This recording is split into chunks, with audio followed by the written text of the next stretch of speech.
my name is Christian LeBlanc, and in 2015 I had the extreme pleasure of traveling to 9 Asian countries and spending almost 7.5 months abroad.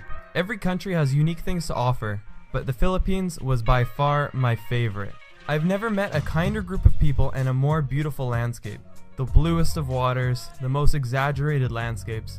There's so much to see and so much to do.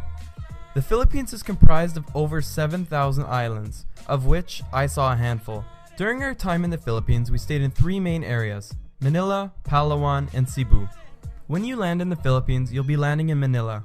However, we don't recommend spending any longer than you need to. Simply get on the next flight from Manila and head to either Palawan or Cebu. For our trip, we went straight to Cebu. Once we left the airport, we went 15 minutes away, got a hotel, and stayed there for about 2 days. Mactan is beautiful, but we don't recommend spending too long there. After that, we caught a cab going into Cebu City, where we would go to the local bus station to catch a jeepney heading south. Jeepneys are the buses used by the locals. They're highly affordable, highly safe, and I highly recommend using them. Once the jeepney took us to the southern tip of Cebu, we took a ferry going to Dumaguete. Once we arrived in Dumaguete, we got on the Filipino tricycles. You'll see them everywhere. We took one of them into Dumaguete and spent the rest of the night drinking and singing karaoke with our newfound friends. The next morning, without any sleep, we got on the ferry and headed to Siquijor Island.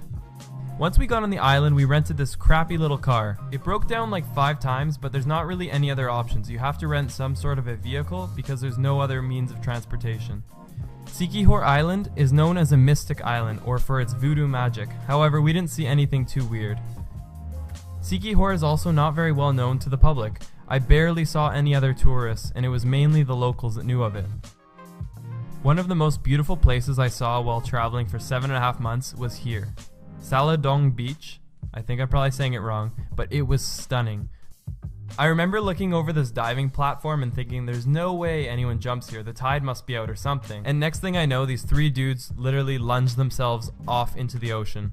It may as well be called peer pressure beach because everyone ends up jumping at the end of the day. This was one of my favorite beaches in all of my travels.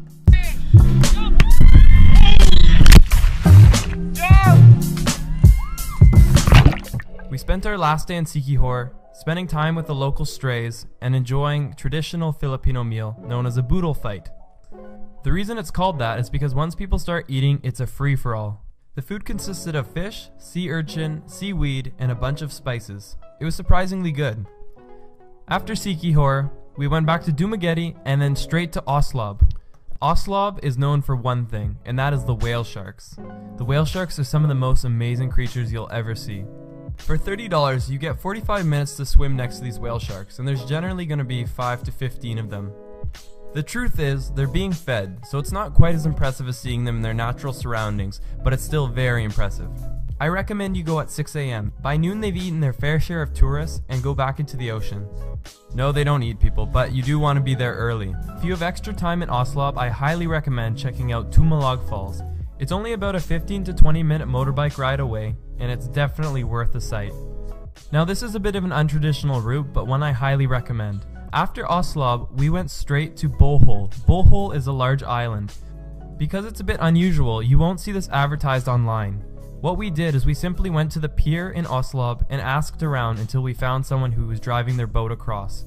I think we paid about $20 to $30 per passenger.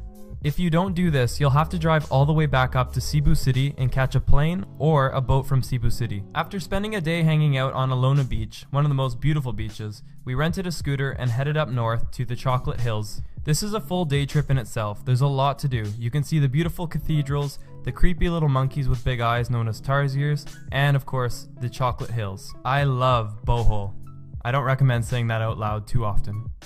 To get back to Cebu, we went to the big pier in Bohol and took a boat going back to Cebu City. Once in Cebu City, we took a jeepney going down to Badian. This is about a 3.5 hour bus ride. Badian is incredible. This is where we went canyoneering, one of the most memorable experiences of my entire trip. Although I've probably said that a few times now. If I were to imagine where Gatorade came from, I would imagine it was here. The water is one of the most unique blues you'll ever see in your life. And one of the best parts of the whole experience is when you get to the very end of the canyoneering, you're led to this beautiful waterfall known as Kawasan Falls. The company we use is called Badian Cebu Canyoneering. I recommend them. After Badian, we went all the way back to Dumaguete, and from Dumaguete paid about $50 to get a boat to take us to Apo Island. We split that cost among the 4 of us and paid another $10 to rent snorkel gear for the day. The reason it's called Apo Island is because Apo means sea turtle, or at least the Filipinos told me that. And it makes total sense. We saw about 7 to 8 sea turtles that day, and it's just an absolutely beautiful island, 100% worth the visit.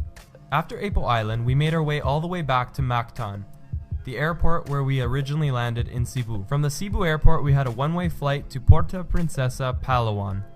There's an incredible cave you can explore in Puerto Princesa, but we didn't spend any time and headed straight to El Nido. We paid about $15 to have a passenger van drive us north to El Nido. Now you're probably asking, why do I go all the way to El Nido? The answer is that it's probably one of the most beautiful places in the entire world. In fact, it's been consistently voted the most beautiful islands in the world, and according to my mom, Kanye West has an island there. The footage you see here is from Laura and I on Tour A.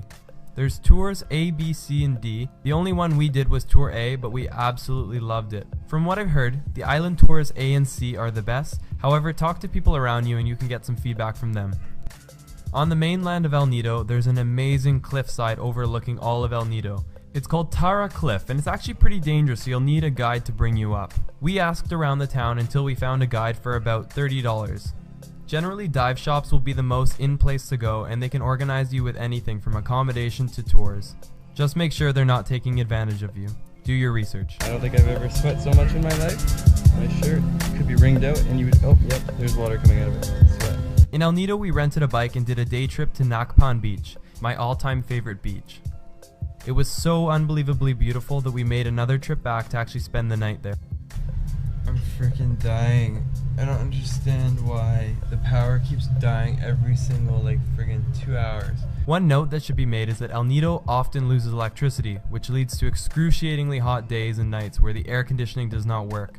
To avoid this, simply stay at a place that has generators. El Nido has a great reputation for scuba diving. Laura and I did 2 dives, we saw sea turtles, massive schools of fish, and we even went scuba diving into a cave with super poisonous snakes. I didn't like that part. If you're really big into scuba diving, you'll want to go further north to Coron. Coron is widely known as the best place to scuba dive in all of the Philippines. There's sunken warships that you can actually dive through, and it's very beautiful. The next day we went back to Nakpan Beach. We used the locals' way of transportation and sat on the top of this truck. We paid probably about $2 each, and it was an amazing way to meet the locals. I highly recommend you go out of your way to not only save money, but try these unique and authentic experiences. Nakpan Beach is my favorite beach in all of my 7.5 months of traveling. It's truly a hidden gem. If you don't go to Nakpan Beach, you're missing out on a huge part of what made the Philippines so special to me. I absolutely love Nakpan. Nakpan was essentially our last night in the Philippines. After Nakpan, we went all the way back to Puerto Princesa, took a flight all the way to Manila, the capital of the Philippines, and then left the Philippines from Manila.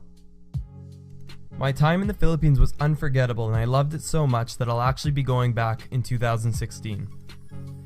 To finish this video, I thought I'd answer a few questions that I know will be commonly asked.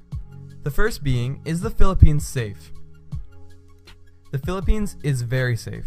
Like any country, there will be bad places and places you should avoid. In this case, I recommend you avoid the south of the Philippines, also known as Mindanao. The best resource will always be your national embassy. See what they have to say on every country you plan to visit. But to conclude this question, the Philippines was one of the safest countries I visited in my entire time in Asia. The second question is, do I need a visa to visit? For the Philippines, you actually don't need to buy a visa in advance. But what you do need is you need to buy a two-way ticket. And this is crucial. This almost affected Laura and I and almost had us turned around. When you go into the Philippines, you'll of course have bought a one-way ticket into the Philippines, but you also need to have purchased a return ticket. Your tickets cannot be more than 21 days apart because 21 days is the most the country allows you to stay without special permission. I highly recommend you always do your own research because terms can change. But to conclude, make sure you have your return ticket bought in advance. The third question is, where should I go if I don't have time to see both Palawan and Cebu? Well, this will totally depend on you. In my opinion, Cebu has more to do. You have options between the whale sharks, cliff jumping, going canyoneering, and even island hopping. Palawan, on the other hand, has a bit less selection. You're either going to Puerto Princesa or you're going to El Nido. And El Nido is absolutely stunning, so I would highly recommend you make your way there. But if you don't want to spend 10 days laying around the beach and doing island tours, I recommend you do Cebu. Both Cebu and Palawan have incredible islands to offer, and if you can't make them both work in this trip, maybe consider doing one now and doing the next in the future. It's definitely worth returning to see the other.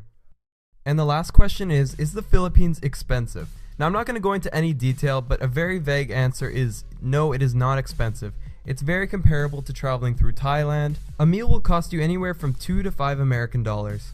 And accommodations is a little bit more expensive, going anywhere from $7 all the way up to $15 for a reasonable accommodation. Overall, traveling the Philippines is very affordable and I highly recommend it.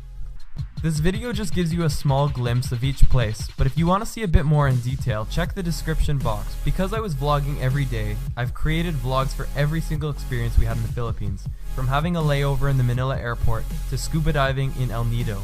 So if you want more information on a particular event, or simply want to see our adventures from start to finish, make sure to check out the vlogs in my description. I hope you guys found this video insightful, and if you have any questions that I didn't answer, feel free to leave them in the comment box and I'll do my best to get back to every single one of you. And as always, I'll be posting daily vlogs as I travel through Southeast Asia and North America over the next year, so make sure to subscribe because there is a ton more to come.